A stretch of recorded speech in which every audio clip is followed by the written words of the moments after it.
Kebutuhan udang setiap tahunnya meningkat namun belum dapat terpenuhi secara sempurna.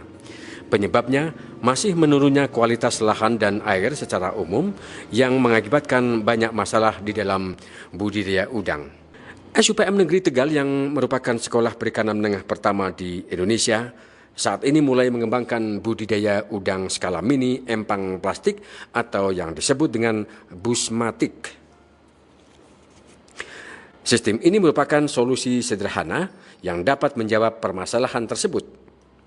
Sebab hanya dengan luas tambak 1000 meter persegi dapat memproduksi udang yang hasilnya cukup banyak, meski kata Kepala SUPM Negeri Tegal Anasri memerlukan biaya yang cukup lumayan.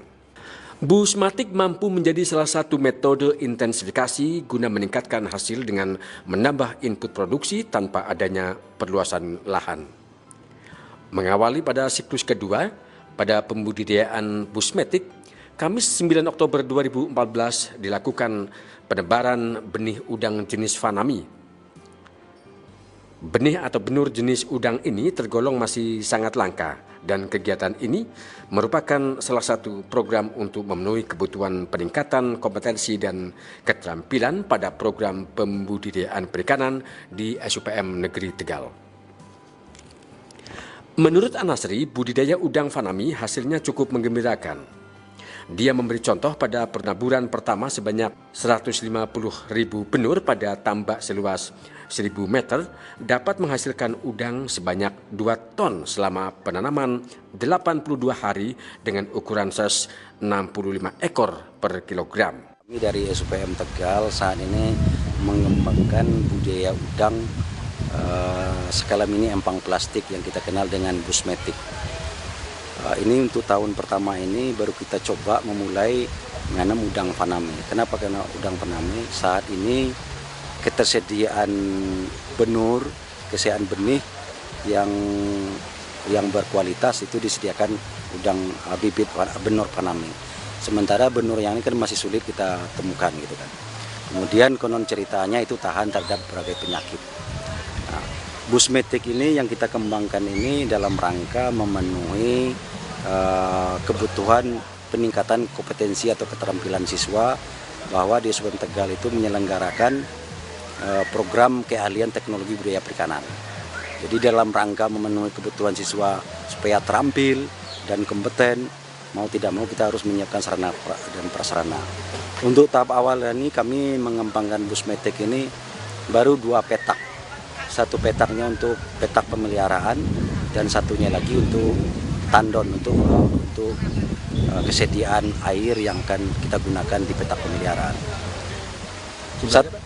Satu siklus kemarin kita tebar benur itu 150.000 untuk luasan petak tambak 1000 meter persegi. Usianya itu kita panen kemarin pada saat 82 hari. Size-nya itu 65, artinya 65 ekor per kilo. Ini dibanding dengan udang biasa? Dibanding udang biasa, sebenarnya ini jauh lebih bagus. Itu tergantung pada tebarnya saja. Kemudian tergantung dari penyakit pada saat kita pelihara. Ini tingkat kehidupannya SR-nya itu 90. Pak, berarti sudah 2 kali ini Pak ya? Ini yang kedua kali Pak. Yang pertama kemarin udah panen. Sekitar 2 minggu yang lalu itu dalam satu petak 1000 meter persegi itu kita bisa panen lebih kurang 2 ton. Kalau yang biasa yang satu petak itu berapa ton? Nah ini kan sementara ini kan belum ada Pak. Dulu memang dikembangkan ke udang windu. Sementara ini baru udang Fanami, kita belum coba yang lain. Di masyarakat pun sekarang mulai berkembang yang Fanami ini. Saya dengar di Tegal ini sampai ke Pemalang, Pekalongan udah mengikuti yang khusus udang Fanami. Udang windu sekarang kan kendala juga kesediaan benurnya sulit gitu kan. Itu kita belum bisa mencoba itu. Gitu. Ya. Nah, mudah-mudahan pada penanaman kedua ini hasilnya akan lebih banyak lagi. Kepada petani, khususnya petani tambak, silakan untuk mencoba. Dari Tambak Martoloyo, SUPM Negeri Tegal, Abid Sabariang dan Yulianto melaporkan.